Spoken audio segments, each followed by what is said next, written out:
Bonjour, bonjour, soyez bénis dans le nom de Jésus-Christ. Merci d'être fidèle à cette rubrique. Aujourd'hui, nous allons parler de l'excès de spiritualité. L'excès de spiritualité qui peut devenir un péché. L'excès de spiritualité, mes bien-aimés.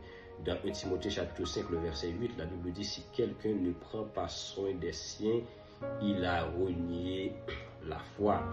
Et dans ce texte, Paul fait appel à notre sens de responsabilité parce que, en tant que serviteurs de Dieu, en tant que des personnes spirituelles, nous devons faire la part des choses.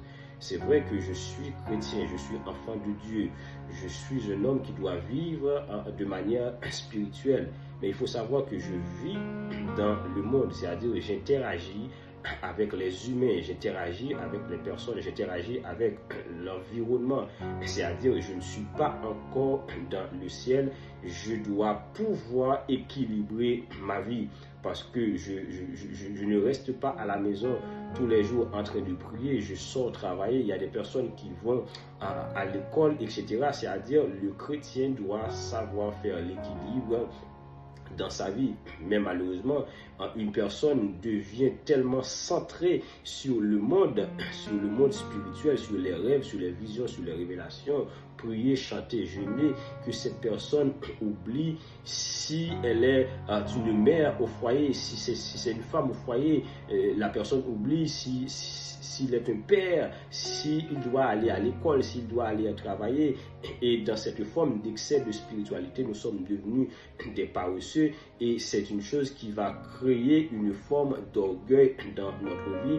Même dans nos assemblées, nous avons des personnes qui manifestent une sorte d'excès de spiritualité, des personnes qui pensent qu'elles sont tellement spirituelles qu'elles n'arrivent même plus à écouter les messages. Quand la prédication, quand c'est le moment de la prédication, nous voyons des personnes qui quittent l'assemblée et qui vont discuter dehors. C'est comme si ce qui se passe à l'intérieur, ce que le prédicateur est en train de dire, ça ne les concerne pas. C'est une forme d'excès de spiritualité parce qu'elles pensent qu'elles connaissent tellement de choses sur Dieu, sur la parole de Dieu. Elles commencent à manifester une forme d'excès de spiritualité et c'est une porte ouverte pour l'ennemi et l'ennemi peut utiliser cette forme de spiritualité pour nous piller et pour nous dominer, mes bien-aimés. Il y a des personnes qui manifestent l'excès de spiritualité dans la maison, dans leur foyer.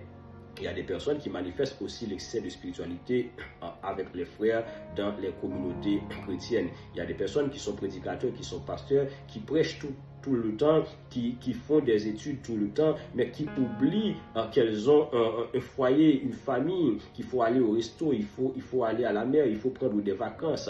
On est pasteur, on est prédicateur, on est évangéliste, on est docteur, on est apôtre, prophète, etc. Peu importe. Ça, c'est un titre pour accomplir, pour mener à bien le ministère que Dieu nous a confié. Mais nous avons un foyer, il y a un père de famille, il y a une mère de famille, il y a quand même un enfant qui a besoin de la présence de son père. Il y a une fille qui a besoin de la présence de son père. Mais malheureusement, nous sommes toujours là en train de jeûner. Jeûner, c'est bien. Nous sommes toujours là en train de prier. Prier, c'est bien. Mais nous devons faire la part des choses. Nous devons savoir équilibrer notre vie, mes bien-aimés. La Bible nous dit, ne soyez pas trop juste à l'excès, ne soyez pas juste à l'excès.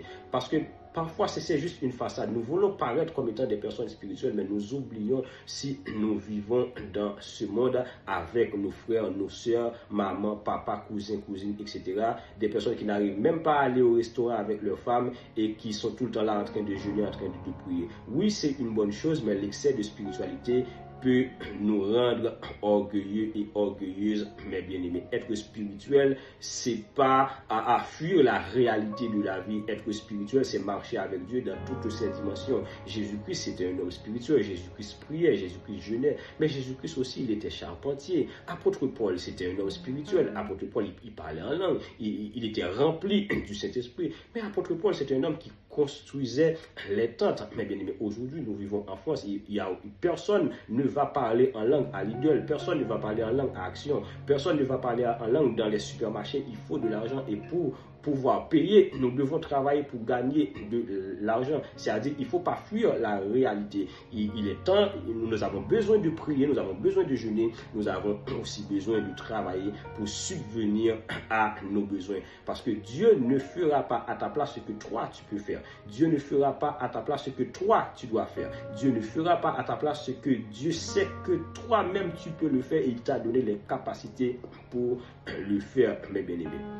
Il y a des personnes qui veulent plus écouter, il y a des personnes qui veulent plus travailler, il y a des personnes qui sont devenues des paresseux, des paresseuses juste par excès de spiritualité. C'était un plaisir de partager tout ça avec vous. L'excès de spiritualité, que ce soit dans le foyer, que ce soit avec notre famille, que ce soit avec les frères dans notre communauté chrétienne, mes bien-aimés, faites vraiment attention. Ne manifestez pas vraiment ces genres d'excès de spiritualité.